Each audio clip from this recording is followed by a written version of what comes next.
And I'd like you to stay for another 8 minutes, if you don't mind. I'm going to start from the very beginning of I Have a Dream Speech 1, I Have a Dream Speech 2, 3, and 4. I want to do it until the end, but our time is limited, so up to 4. Only 8 minutes. I've been practicing recitation for the last 46 years. So this speech changed me. And I would like you to really enjoy the moment together with me and to help me really get excited and give you the power of Dr. King. Let's start. I am happy to join with you today in what will go down in history as the greatest demonstration for freedom in the history of our nation.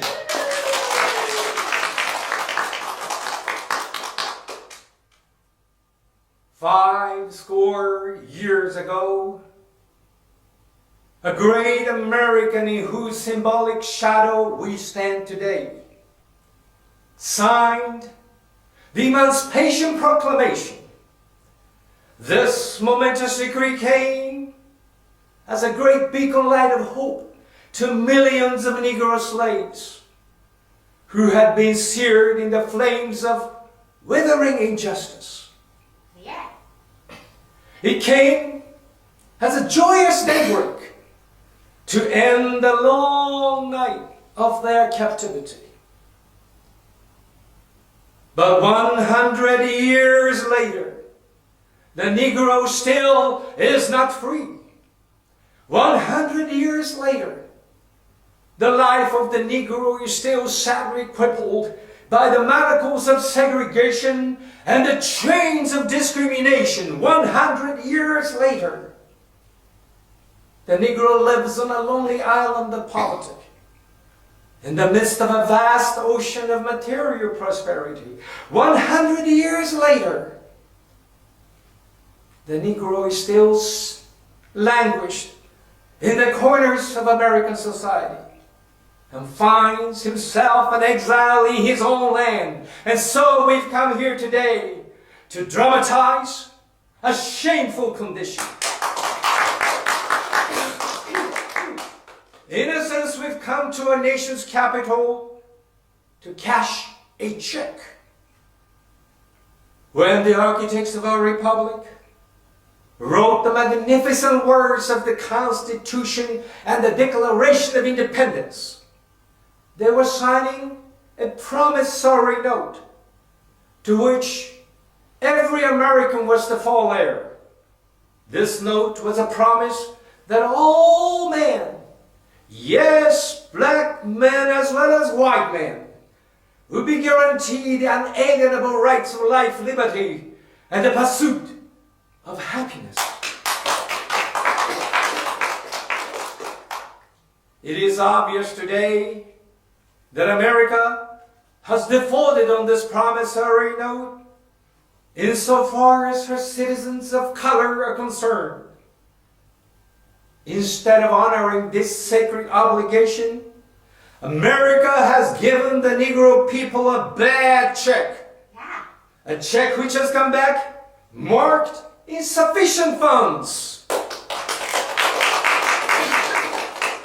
But we refuse to believe that the Bank of Justice is bankrupt. Oh, yeah. We refuse to believe that there are insufficient funds in the great vaults of opportunity of this nation. And so, we've come to cash this check, a check that will give us upon demand the riches of freedom and the security of justice.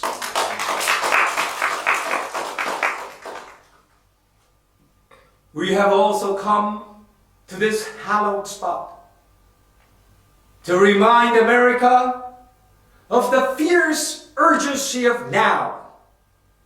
This is no time to engage in the luxury of cooling off or to take the tranquilizing drug of gradualism. Now is the time to make real the promises of democracy. Now is time to rise from the dark and desolate valley of segregation to the sunlit path of racial justice. Now is the time to lift our nation from the quicksands of racial injustice to the solid rock of brotherhood. Now is the time to make justice a reality for all of God's children.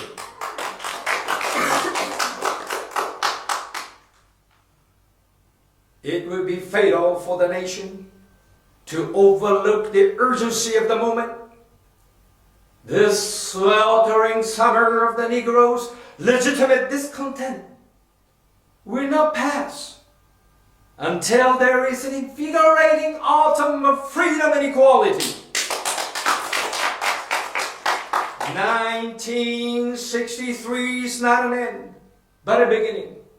And those who hope that the Negro needed to blow off steam and will now be content will have a rude awakening if the nation returns to business as usual. And there will be neither rest nor tranquility in America until the Negro is granted his citizenship rights. Oh, yeah. The whirlwind's revolt will continue to shake the foundations of our nation until the bright day of justice emerges.